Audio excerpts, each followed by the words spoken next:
Salut à tous et bienvenue sur cette nouvelle vidéo. Aujourd'hui, on se retrouve pour un essai, un avis, même juste une découverte de ma F800 GSA. Allez, c'est parti, intro.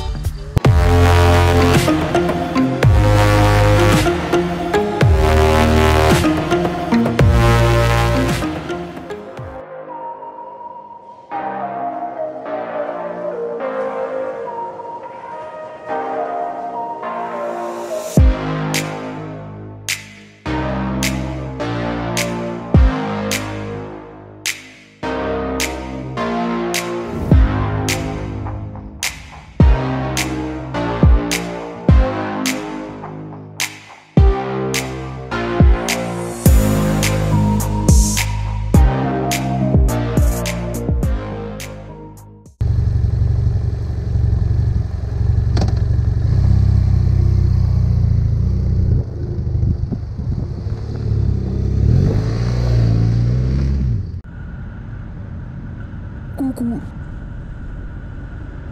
Yo, salut à tous et bienvenue à bord de cette F800 GSA de chez BMW. Voilà, ça c'est certainement ce que j'ai dû dire dans mon casque à ce moment-là, mais à cause d'un petit problème technique, mon micro n'a enregistré aucun son qui sortait de ma bouche. Bon bah c'est pas grave, on va se la faire en voix off, ça changera pas beaucoup. Allez, c'est parti. Alors le premier truc qui impressionne sur cette F800 GS Adventure, c'est son gabarit avec son réservoir arrière de 24 litres, qui est quand même énorme, qui déborde beaucoup sur les côtés et du coup BMW a aussi expansé, agrandi, grossi les carénages avant pour qu'il y ait justement un raccord entre l'avant et l'arrière pour qu'on se retrouve pas avec une moto avec un gros cul. Ça lui donne une super gueule, moi j'aime beaucoup. Ensuite, quand on monte sur cette BMW, la hauteur de selle, donc d'origine, elle culmine à 890 mm. Ça fait très haut. Ça fait tellement haut que même un gars comme moi qui fait 1m82 avec une entrejambe de 880 à 890 mm, il n'a pas les pieds forcément à plat par terre, il jongle un petit peu sur la pointe même à certains moments. C'est assez compliqué, c'est pas vraiment agréable. Et ça a même occasionné une chute, voilà, une petite chute à l'arrêt, j'ai pas honte, tout va bien. Depuis, j'ai monté une selle basse, donc on est un peu plus bas. Je suis aux alentours des 860 mm, donc mes pieds sont plutôt bien à plat, c'est impeccable. Après pour le moteur, on est sur un twin parallèle, un moteur hyper confortable qui aime pas trop la ville. Mais on est clairement sur un moteur, voilà, pour les petites routes, pour les virolos et les grandes nationales, mais moins l'autoroute à mon avis. Il y a un truc, pour l'instant, que j'aime pas sur ce moteur, c'est son inertie au décollage. Pour partir d'un stop ou d'un feu rouge ou ce que tu veux, il faut jouer de l'embrayage ou accélérer beaucoup pour pouvoir s'envoler. Et ça c'est un truc que j'ai pas encore bien pris l'habitude à mon avis, donc pour l'instant j'aime pas. Mais sinon, RAS. Après, pour ce qui est de la position de conduite, on est assis relativement droit, les bras un peu tendus, assez bien écartés, les jambes légèrement repliées. Quand on est debout, on est super bien. Il n'y a rien à dire au niveau de la position de conduite qui est très confortable. La bulle aussi joue un bon rôle pour le confort. On est bien à l'abri du vent et de la pluie, même si je compare au Vestrom. Le Vestrom, c'était plus sur une moto, on était dans la moto, tu vois, une selle plus creusée, enfin. On était un peu mieux protégé, mais là, c'est très très bien. Le seul moment où j'ai rencontré un petit problème, c'était des remous avec ma passagère derrière. Voilà, une petite turbulence entre les deux casques qui fait un petit peu secouer la tête. Le poids, il faut en parler, c'est un poids plutôt conséquent. C'est un peu plus de 230 kg avec les pleins. C'est pas rien, faut pas que ça fasse peur non plus parce que la machine est quand même bien équilibrée. Pour le off-road, certains le font en 1250 GS, donc ça doit largement passer avec une F800. Et puis entre nous, quand tu roules le poids tu le sens pas, c'est à l'arrêt, donc bon, t'as juste à pas t'arrêter, c'est tout. Et puis pour le côté off-road, t'as une roue de 21 pouces à l'avant et une suspension avant qui est complètement ouf. Elle plonge un petit peu sur les freinages, mais bon, c'est des compromis, tu peux pas avoir non plus une moto qui est bonne dans les chemins et excellente sur la route. Mais elle fait très bien les deux. Pour la consommation, donc ce moteur de 85 chevaux et 84 mètres-kg de couple, moi pour un plein de 35 € à peu près, pour les 24 litres du réservoir, je fais 500 bornes à l'aise. Et puis pour finir, un petit détail qui moi m'a perturbé au début, c'est la jauge à essence qui est représentée qu'à moitié sur le tableau de bord, l'autre moitié étant simplement représentée par un petit triangle qui disparaît quand tu as consommé la première moitié du réservoir.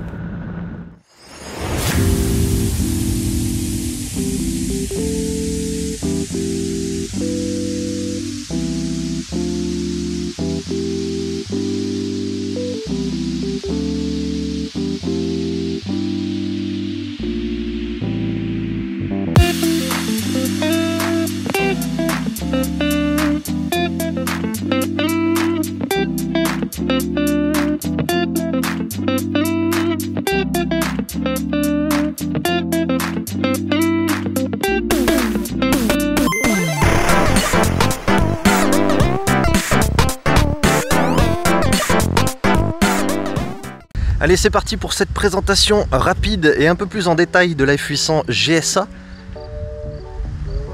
Donc ce qui la différencie rapidement de la 800 GS classique, c'est un réservoir plus gros, tout cet accastillage à l'arrière en support valise et protection, hein, avec poignée passager ici. Donc support valise avec valise spécifique au modèle GSA, bien évidemment, sinon ce serait pas drôle. Les petits pare cartéens ici, par moteur, hein. La bulle haute. Voilà, un bec habillé à l'avant et légèrement rallongé, me semble-t-il.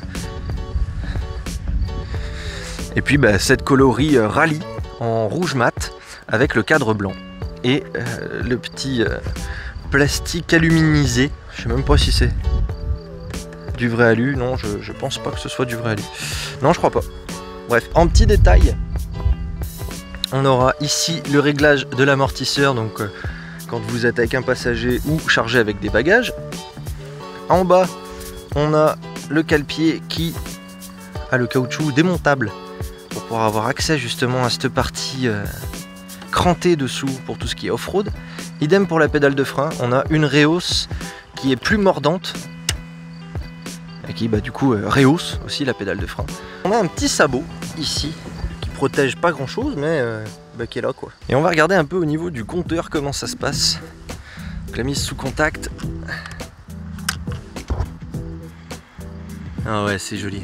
Donc ici on va retrouver le compteur de vitesse, le compte tour, quelques voyants moteurs ici et là. Là on retrouve l'heure sur l'ODB, on retrouve le trip 1, on a aussi le compteur total, trip 1, voilà, trip 2 pardon. Le mode sélectionné, on en a 3, le mode road, le mode enduro et le mode rain pour pluie. Voilà, simplement besoin d'être à basse vitesse ou à l'arrêt même pour sélectionner le mode. Ici on retrouve l'indicateur de vitesse, tous les petits boutons. Après ici, bouton des poignées chauffantes, le bouton de sélection de mode comme je viens de faire, le bouton de stop et de démarrage,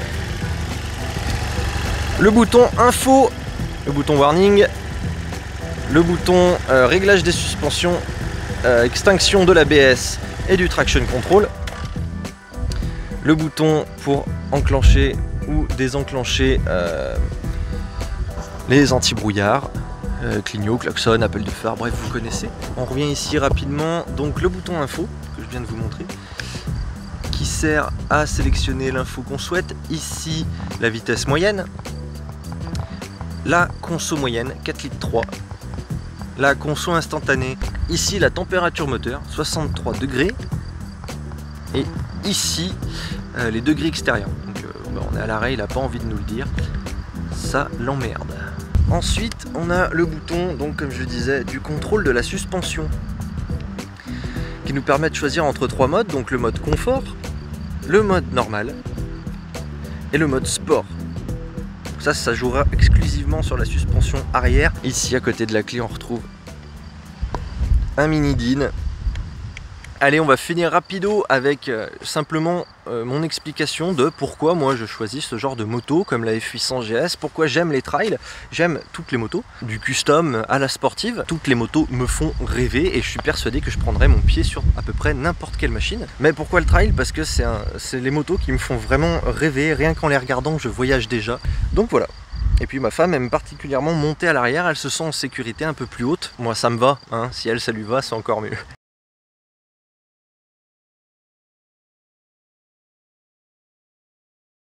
N'hésite pas à me dire en commentaire ce que tu aimerais voir dans mes prochains essais découvertes. Toujours, on rentrera pas dans le détail, mais si tu préfères voir un peu plus de route, si tu préfères voir du chemin, là, je montre pas du chemin encore avec celle-ci parce que j'ai pas les équipements qui me sécurisent, moi, pour espérer la faire tomber sans rien péter. Parce que je sais qu'elle va tomber, c'est sûr. Hein, tu vas tomber, hein. Tu me fais chier aussi. Donc du coup, j'ai pas les équipements pour, mon pneu arrière est lisse, j'aurais pu vous faire un petit passage dans les chemins, mais j'ai pas fait. Donc n'hésite pas à me flageller en commentaire. Ouais, l'autre, une GSA, il va pas dans les chemins. Je la mettrai dans les chemins, c'est sûr. Tu peux suivre mes aventures si tu viens t'abonner. Tu peux liker cette vidéo, tu peux la commenter, tu peux aller voir les précédentes aussi. Moi, ça me fera extrêmement plaisir. Sur ce, on se dit à la prochaine. Je te fais des gros bisous. C'était El Pape. Ciao!